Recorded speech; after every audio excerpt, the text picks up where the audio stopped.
नव्या घराची नोंदणी करताना नागरिकांना मुद्रांक शुल्क भरावं लागतं। आपल्या हक्काच्या घरासाठी सामान्य माणूस पै गोळा करून सरकारी तिजोरीत शुल्क जमा करतो। मात्र काही बिल्डर अधिकाऱ्यांशी साटलोट करून मुद्रांक शुल्कावर डल्ला मारतायत। राज्यात मुद्रांक शुल्काचा घोटाळा नेमका कसा झालाय पाहूयात या स्पेशल रिपोर्टमधून। महसुलात 20,000 कोटींचा घोटाळा।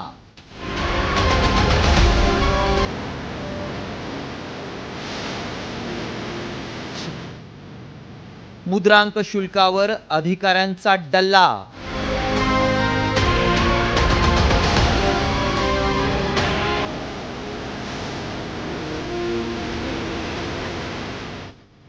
महसूल मंत्री 5 वर्षांचा कच्चा चिठ्ठा बाहेर काढणार।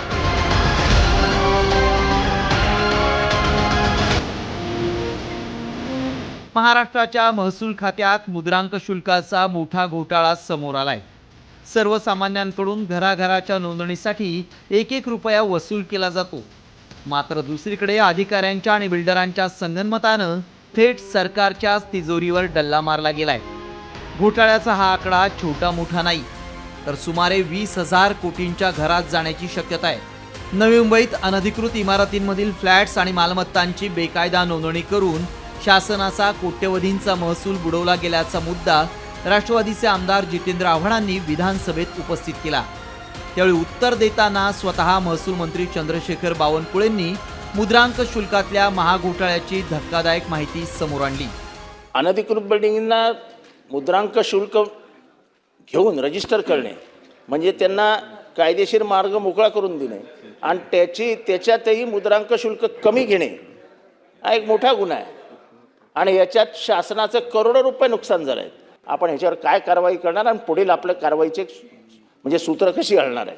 खरं तर याच्यावर FIR दाखल आम्ही केला। त्यांना टास्क फोर्स निर्मिती करता जे काही संसाधन लागतील ते आम्ही त्यांना देऊ, त्याकरता लागणारं काही त्यांना वेगळे सरकारकडून निधी लागतो तो देऊ, पण एकदा तपासण्याची गरज आहे। ॲडज्युडिकेशनच्या नावाने जे काय राज्यात झालं, एकदा जर दूध का दूध पाणी झाला की हजारो कोटी रुपये, 1-2 कोटी नाही 10-20 कोटी रुपये बाहेर निघतील आणि त्यामुळे हा निर्णय आम्ही करतोय।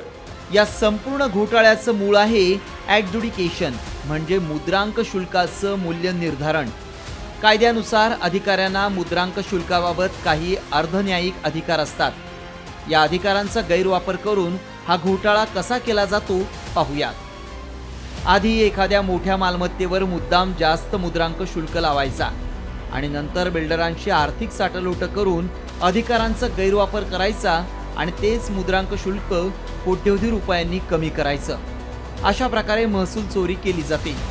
नवी मुंबईतील एका वरिष्ठ लिपिकानं मुद्रांक अधिकारी म्हणून कार्यभार स्वीकारल्यानंतर अवघ्या 10 दिवसात तब्बल 800 पेक्षा जास्त दस्तांची नोंदणी केली।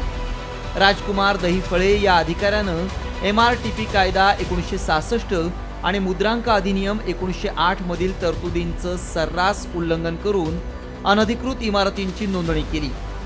यामुळे शासनाचा तब्बल 13,99,00,000 रुपयांचा महसूल बुडालाय। हे प्रकरण लक्षात येताच अधिकाऱ्यांविरोधात तुर्भे पोलीस ठाण्यात FIR दाखल करण्यात आली असून अधिकाऱ्याला बडतर्फ करण्यात आले। दरम्यान मुद्रांक शुल्क चोरी रोखण्यासाठी सरकार काय पावलं उचलणार ते देखील पाहूया।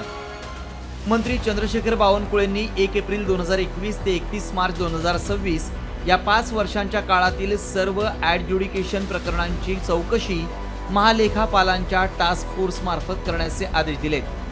तपासासाठी विशेष कृती दलाची स्थापना केली जाणार असून त्यासाठी सरकार निधी पुरवणार आहे। तसंच दोषी अधिकाऱ्यांना नोकरीतून कायमचं बडतर्फ करणार असल्याचीही घोषणा करण्यात आली आहे। अधिकाऱ्यांसाठी नवीन मार्गदर्शक तत्त्व जारी करण्यात येणार आहेत। नियम मोडणाऱ्या अधिकाऱ्यांवर थेट फौजदारी गुन्हे दाखल करण्यात येणार आहेत। सर्वसामान्यांनी 2-5 रुपये बुडवले तरी अधिकारी थेट घरावर जप्ती आणायला कमी करत नाहीत। मग कोट्यवधी रुपयांचा मलिदा लाटणारी ही बिल्डर अधिकाऱ्यांची अभद्र युती सरकारला हजारो कोटींचा चुना लावत असताना यंत्रणा झोपली होती काय असा प्रश्न निर्माण होतोय। मात्र आता हा सारा कच्चा चिठ्ठा बाहेर काढण्यासाठी महालेखापालांच्या विशेष चौकशीतून मुद्रांक शुल्क प्रकरणातली खरी माहिती समोर येईल। त्यामुळे दोषींवर कठोर कारवाई व्हायलाच हवी, त्याशिवाय या भ्रष्ट अधिकाऱ्यांना चाप बसणार नाही। ब्युरो रिपोर्ट साम टीव्ही न्यूज.